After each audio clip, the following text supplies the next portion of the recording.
Hola, ¿qué tal? Vamos a comenzar a hablar de gráficos en MATLAB, pero antes de entrar directamente con los gráficos, vamos a tener que hablar de vectores. Este es el primer video de vectores, vamos a hablar de sus generalidades y tenemos que comprenderlos a detalle porque son indispensables para poder graficar. Y bueno, vamos a ver primero que existen dos tipos de vectores. Los vectores que llamamos físicos, que son analógicos, y los vectores que son matemáticos y que son los que utilizamos en programación. De hecho, originalmente todos eran matemáticos, ya después surgió el término de vector en programación. Pero bueno, la diferencia que existe entre ambos, entre un digital y un analógico, es que los analógicos son los que existen en el mundo físico. Por ejemplo, cuando nosotros utilizamos un reloj para medir el tiempo, vemos que las manecillas recorren todo el perímetro que está denotado con ciertas líneas que nosotros marcamos como el intervalo que hay entre una hora y otra. Sin embargo, aunque nosotros preferimos medir en intervalos cerrados de que, mira, es la 1 o la 2 o las 3 exactamente, normalmente puede recorrer una cantidad infinita de puntos entre un valor y otro. Y eso es un vector analógico. Entonces, en el vector analógico, aunque tenemos una cantidad infinita de puntos, solamente denotamos algunos para ayudarnos a demarcar valores exactos. Mientras que en el mundo digital no existen cantidades infinitas de valores que pueda adoptar, solamente adopta los valores del vector que nosotros introducimos. Ahorita vamos a ver cómo se introducen los valores de dichos vectores. Pero son solamente cantidades cuantificables. Aquí entonces, aunque el segundero recorre de un segundo en un segundo en un segundo, en realidad las manecillas pueden recorrer infinitos puntos. Aquí no, aquí solamente podemos tener desde milisegundos, bueno, estas son centésimas de segundo. No, estos son segundos, perdón, este ni siquiera son centésimas, estos son segundos, este es el segundero. Entonces solamente va recorriendo de un segundo en un segundo. Nosotros no podemos tener más valores más pequeños. Y bueno, un medidor analógico pasa por una cantidad infinita de puntos, aunque las marcas sean poquísimas. De hecho, hay relojes que ni siquiera tienen marcas. Nada más tú ya debes saber por la posición de las manecillas qué hora es. Un medidor digital solo puede adquirir los valores que están ya dictaminados en el vector. Aquí, por ejemplo, vemos un imán, bueno, de hecho son dos imanes unidos. Aquí está el polo norte, el polo sur. Entonces, de aquí vemos la separación entre los imanes. Vemos que al agregarle ferrita, la ferrita adopta las posiciones del campo magnético que une el polo norte con el polo sur. Las líneas de flujo magnético salen del norte al sur. Y aunque la ferrita, por no tener un tamaño infinitamente pequeño, no nos permite distinguir que aquí hay infinidad de líneas cruzando desde el norte hacia el sur. Entonces, solamente dibuja algunas escalas pequeñas aquí que nosotros podemos identificar como flechas individuales, como si fueran vectores digitales, pero en realidad son analógicos. Pero aquí también vemos la importancia de que un vector analógico, bueno, los vectores analógicos son infinitos y los vectores digitales son finitos. Y que si ponemos suficientes líneas suficiente ferrita, podríamos dibujar suficientes líneas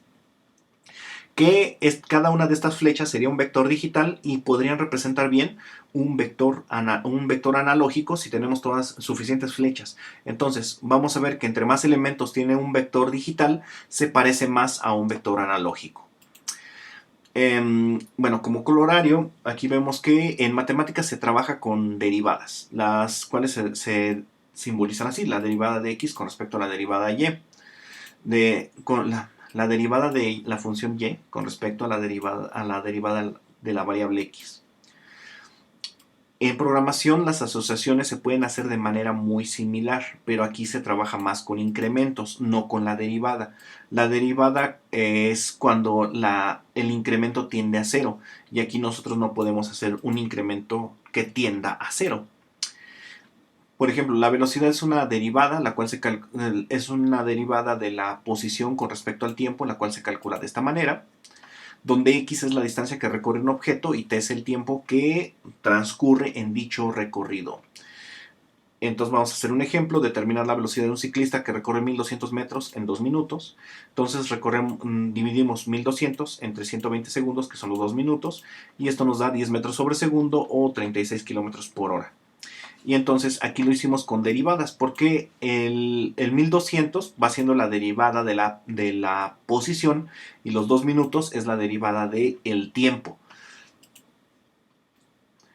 Pero más comúnmente la velocidad también se puede calcular con pequeños incrementos o cambios que se simbolizan con la letra delta mayúscula, la cual es este triangulito. La delta mayúscula es digamos que la mamá de la D mayúscula que usamos en el alfabeto cotidiano.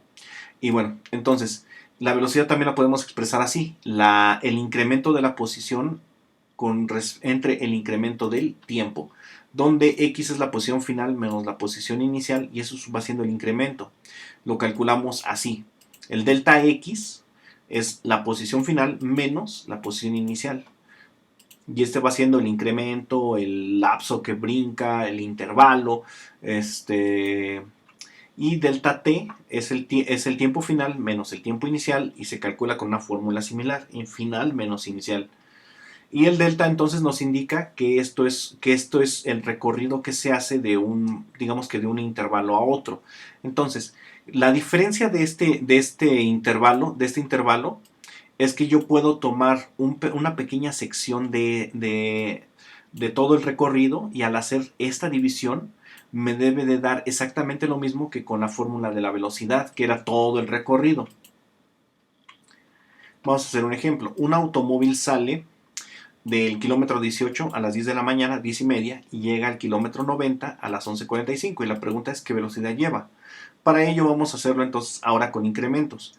La posición inicial es el kilómetro 18, el destino es el kilómetro 90, a la hora que llega a dicho kilómetro 90 es a las 11:45 y la hora de salida son las 10 y media.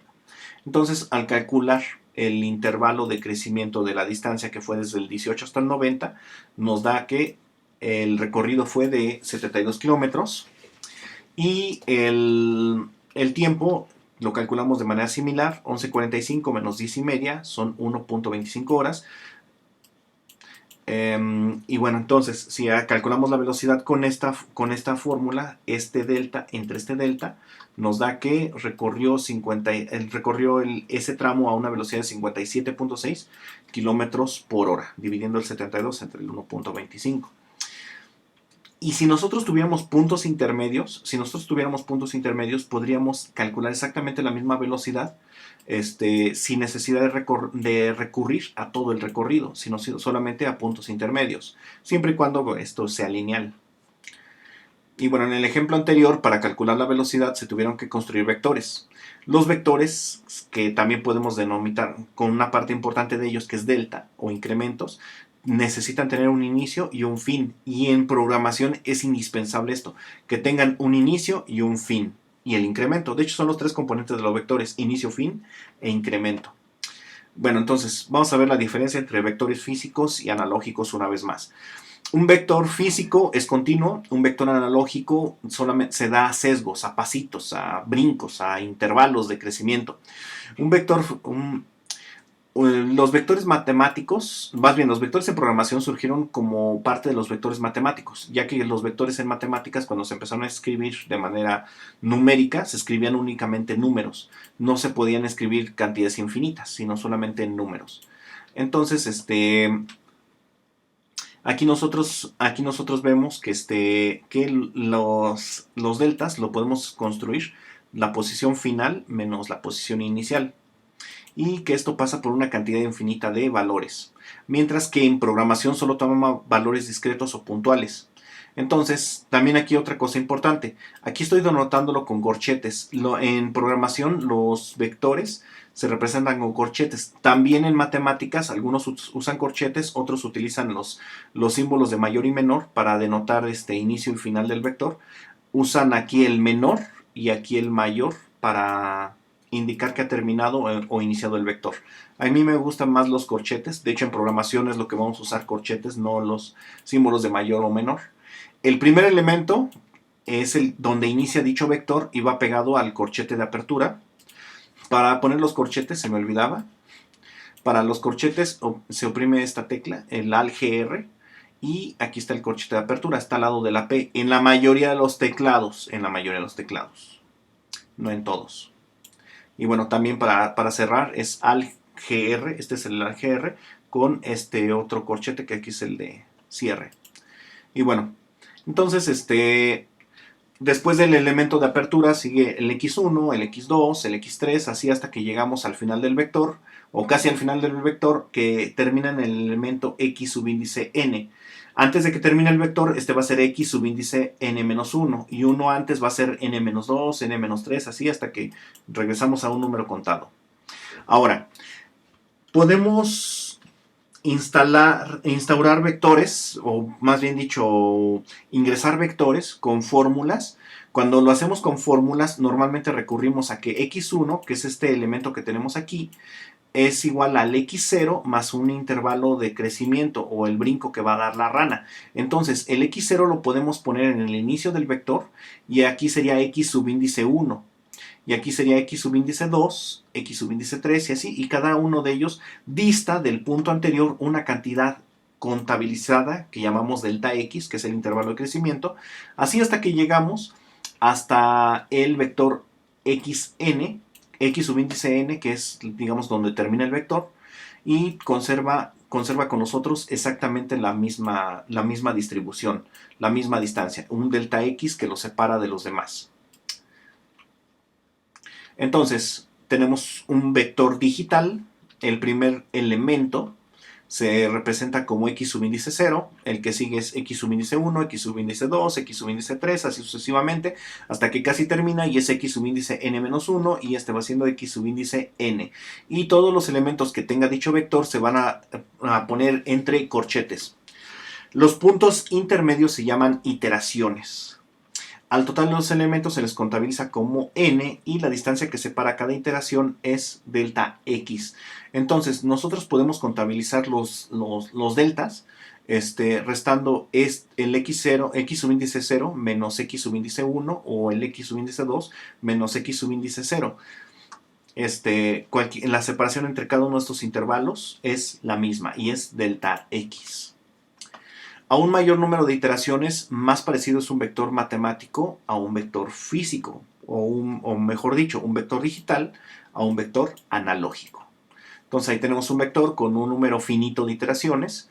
Si aumentamos el número de iteraciones se va a ir viendo así, o así, así hasta que llega un momento en el que cada vez se parece más un vector digital a uno físico. Hasta que para fines humanos ya no hay diferencia entre un físico y un matemático. Mejor dicho, entre un vector analógico y un digital. Como había mencionado, el analógico lo podemos dividir infinitamente y siempre vamos a encontrar que hay más y más y más y más puntos. El digital no, vamos a ver que si lo dividimos mucho llegamos a la unidad mínima de separación, que es la unidad que pone el programador. De hecho, por ejemplo, el universo todavía sigue el debate si es digital o analógico. Todavía no se sabe si es uno u otro. No se sabe si podemos encontrar cantidades infinitas de los componentes del universo, cada vez más y más pequeñas, o vamos a llegar a un límite donde llegamos a la partícula más pequeña. Pero eso es otra historia. Y bueno, los vectores en programación se pueden tener tantos puntos como se desee, al grado de que ya no se detecta la diferencia entre un vector analógico y un digital. Aunque los vectores entre más grandes sean gastan más memoria RAM y esto es importante para cuando hacemos las gráficas porque el proceso de graficar demanda bastante RAM y si tu vector es muy demandante en RAM la gráfica va a tardar todavía más. Entonces eso es un aspecto importantísimo a tomar en cuenta. Y bueno, hay varias formas de ingresar vectores. Ahorita nada más vamos a ver la forma manual de ingresar un vector en MATLAB, que es elemento por elemento. Para que MATLAB reconozca que una variable introducida es un vector, se utilizan los corchetes. Entonces, recordemos que cuando nosotros tenemos una variable la cual puedo representar, bueno, ya la voy a representar como x, y le ponemos el signo igual, este signo igual no dice que x sea igual a esto, sino que es un solo signo igual representa en programación, bueno, por lo menos en MATLAB, que a esta letra o este nombre que tenga aquí, porque puede ser un nombre o una letra, a este nombre que tengo aquí se le asigna lo que hay adelante. Y entonces para asignarle algo adelante, que sea un vector, le pongo un corchete y le pongo 1, 2, espacio 3, 4, 5, así no, sucesivamente. Y cuando pongo el último elemento, cierro el corchete y le doy Enter. Y entonces aquí esto ya lo reconoció, el eco me está diciendo, ya reconocí que a X se le asignaron los valores siguientes, que son estos. Y aquí me lo muestra, aquí ya están los valores asignados. Ahora, dentro de los corchetes se van a agregar los elementos que componen dicho vector. Cada elemento del vector debe estar separado por un espacio, una coma o un punto y coma. Vamos a entonces hacerlo de las otras formas. Entonces, si tenemos, voy a poner de nuevo el vector x es igual, eso no es un igual, x es igual 1, 2, 3, 4, 5, 6. Cierro el vector y vemos que le voy a dar Enter y vemos que lo reconoció exactamente de la misma forma que reconoció este otro. Y aquí está, de hecho este ni siquiera cambió esta parte. Ajá. Ahora, lo voy a ingresar con puntos y comas. Lo voy a ingresar con puntos y comas. 1, punto y coma 2, punto y coma 3, punto y coma 4, punto y coma 5, punto y coma, esto no es un 5, 6, y voy a cerrar. Aquí sí va a haber diferencia. Van a ver, bueno, le voy a dar Enter. Nótese la diferencia. Esto está puesto en una sola fila, esto está puesto en una sola columna. Y aquí sí cambió. Antes había comas, ahora son puntos y comas. Entonces, cuando nosotros vemos el punto y coma, significa que va a ir abajo. Como si le dijéramos, como si le diéramos una separación. Como un punto y aparte. Va a estar ahí. Mientras que si usamos la coma o usamos la separación simple, esto va a estar de la misma manera. Y eso nos lleva al último punto. Si se usa el espacio junto con el elemento punto y coma o con la coma, MATLAB ignorará al espacio. Ya habíamos mencionado esto, que MATLAB normalmente ignora los espacios. Normalmente hay espacios que no se deben de poner.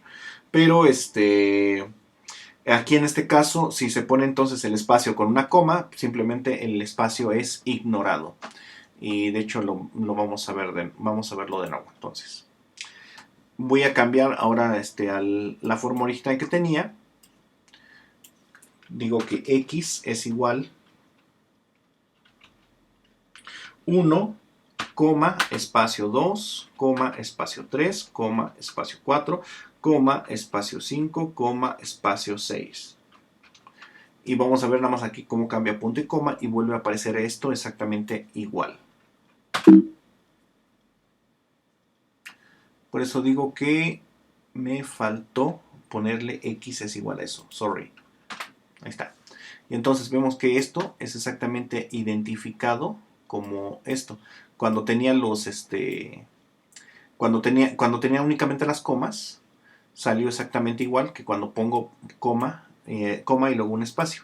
Entonces no hay problema de esto. A veces para el usuario es más fácil identificar esto que cuando está muy juntos los números.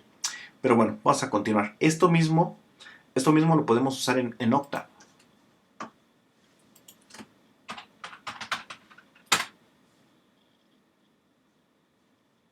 Voy a usar ahorita nada más el Octave en línea.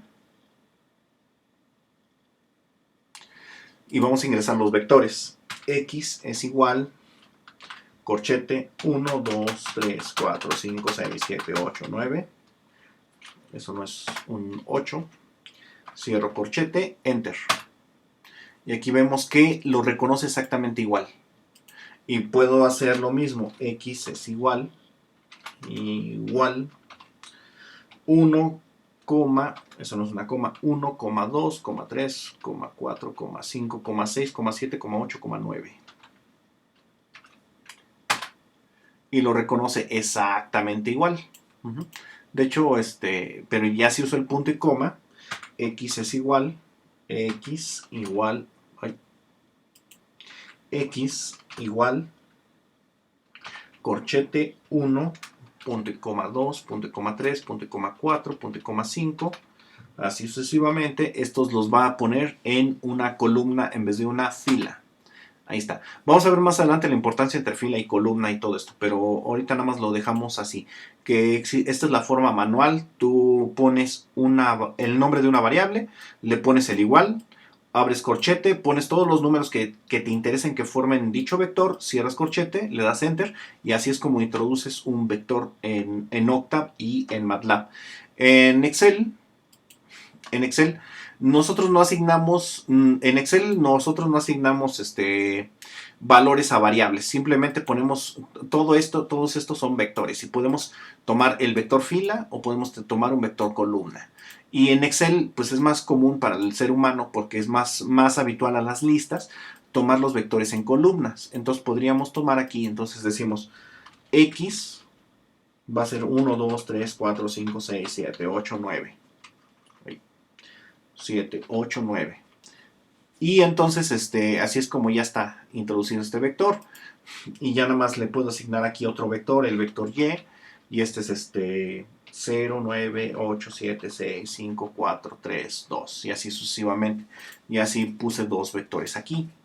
En Octave, también lo puedo, para introducir otro vector, pues simplemente Y es igual a corchete. Y pongo otro vector. Para no enamorarme de números cerraditos, pueden ser decimales, no hay problemas, números negativos, etcétera. Vamos a poner uno negativo. Tú vas a ser negativo. Ahí está. Y entonces ya los introduce y todos estos elementos son los que corresponden aquí. Y bueno, entonces lo mismo pasa en MATLAB. También aquí voy a introducir otro y me va a aparecer aquí en el workspace. Así como aquí está en la ventana de variables, que aquí la Y corresponde a estos 10 elementos que puse aquí, y los cuales están explayados aquí. Lo mismo va a aparecer acá en el MATLAB. Y es igual a, no sé, 0, 9.02, espacio 4.09, punto 09, menos 9, menos 0.0001, etcétera. Me faltó cerrar el corchete, por eso no lo leyó. Control C. De hecho todavía no está el prompt, esto sigue leyendo.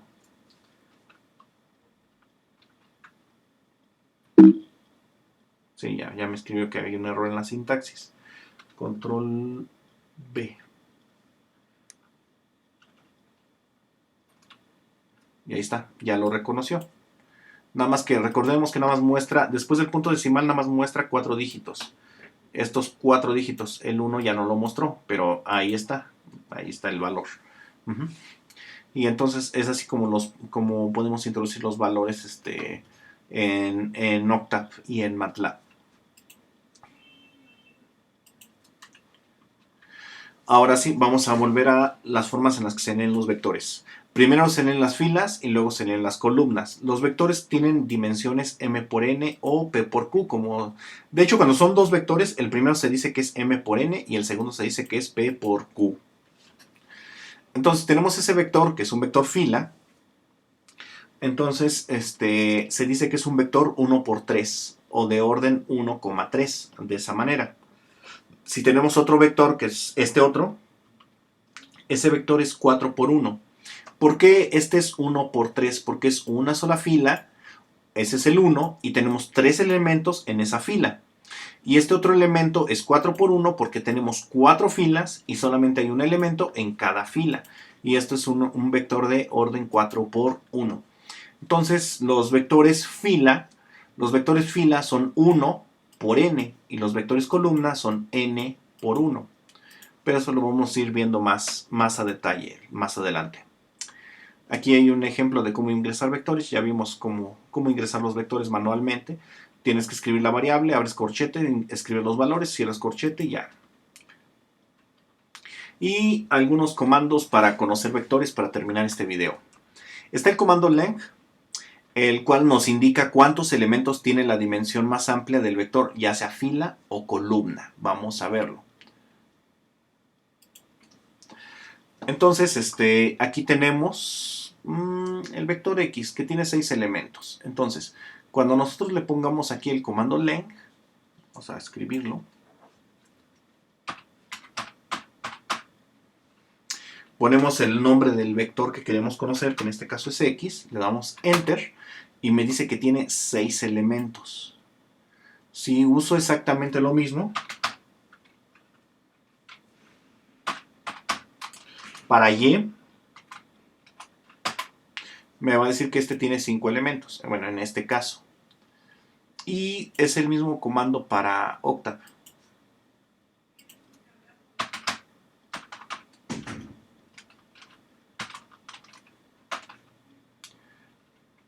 Aquí el elemento X tiene 5, el vector X tiene 5 elementos. El vector Y es más grande. Ese tiene 10 elementos. De hecho es lo que nos estaba diciendo aquí. Aquí me dicen las dimensiones. También en MATLAB aquí vienen explícitas las dimensiones de cada vector aquí. Y bueno, hay más comandos de interés. Está size, el cual nos indica las dimensiones del vector, si es m por n o p por q. Entonces, al poner size,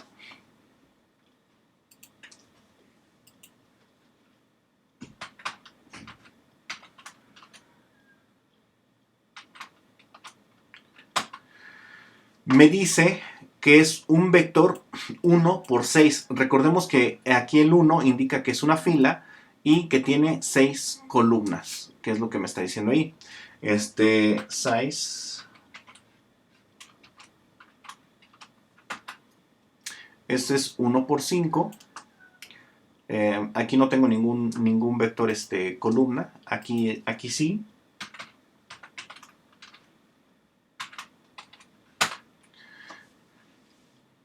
Size X me dice que es 5 por 1. De hecho, vamos a ver cómo es X. X igual a X para que aparezca tal cual. Y entonces vemos que es un vector. Es un vector columna. Nada más tiene una sola fila, pero tiene 5 filas, pero solamente tiene una columna. Por eso me dice que son 5 filas, una columna.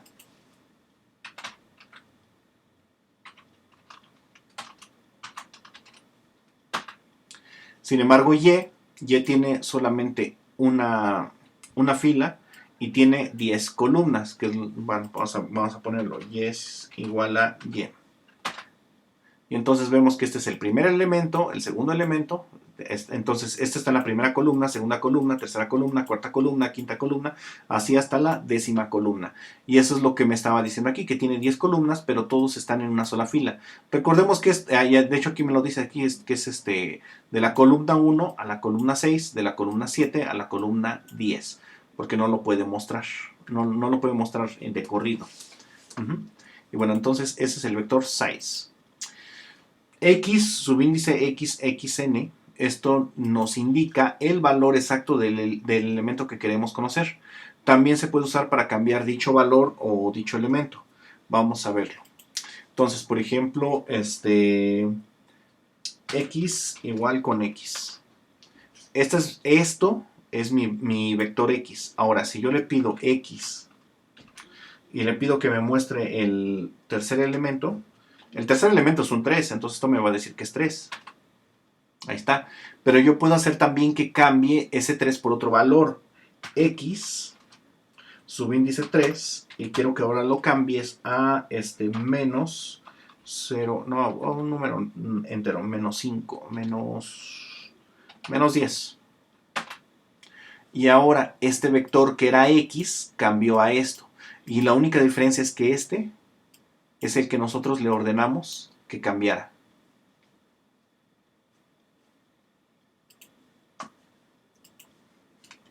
X igual a X. Entonces, ese es nuestro vector X. X, muéstrame el cuarto elemento del vector X, el cual es 4. Y le puedo decir, cámbiame ese 4 por un menos 20. Y ya lo cambió. Entonces, este comando, el X subíndice X, nos sirve para cambiar los elementos y para mostrar dichos elementos de un vector. Y eso es así como acabamos el video de generalidades de los vectores.